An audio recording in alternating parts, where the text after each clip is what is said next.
Peter the Wolf. A day had passed since Peter first transformed, since the curse, since the pain. Now he was starving. He stumbled through the edge of the Verbotener woods and into the countryside. His senses were sharper: sight, sound, scent, and rage.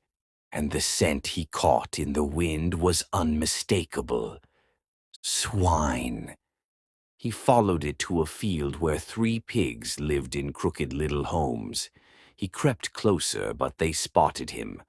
One by one they vanished into shelter, and no matter how hard Peter huffed or how long he puffed, they stood together. And worse, they laughed. Bricks rained down from the roof, pelting his head. He howled, humiliated, and ran back into the woods. Peter didn't return to his den. He went back to the place it all started, the clearing where the moon cursed him.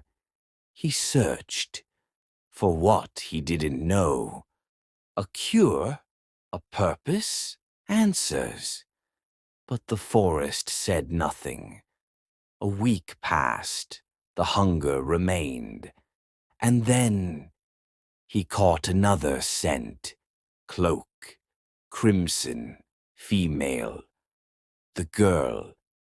He stalked her, silent among the trees, circling, watching, letting her fear grow.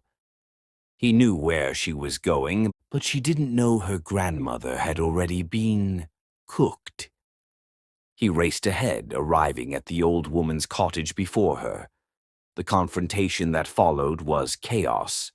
The girl fought back, feral, desperate, and in the final moment drove a blade through his jaw. Peter collapsed. But death doesn't come easily for a lichen. While he lay unconscious, his blood hissed in the air, wounds closing with unnatural speed. When he awoke, she was gone. But her scent remained. He followed it to a cottage at the edge of the Verbotener woods. Inside, 2 scents hit him hard. Her, but faint, faded, like a ghost lost to the night, and another, a scent he could never forget. Swine. He kicked the door open. Blood painted the walls in thick, meaty streaks. Limbs lay twisted on the floor, furry, massive, and broken. 3 bears. But Peter could smell the truth beneath the fur. They weren't always bears. One was still breathing, barely. He tried to speak, but only blood came out. Peter tilted his head and grinned.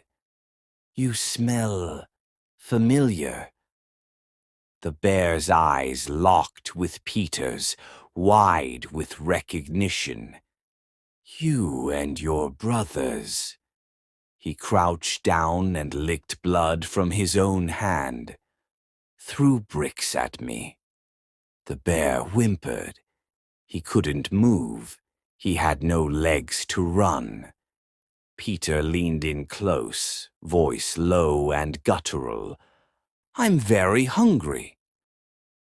For more stories like follow or subscribe, drop a comment with your thoughts or any story suggestions you'd love to see next.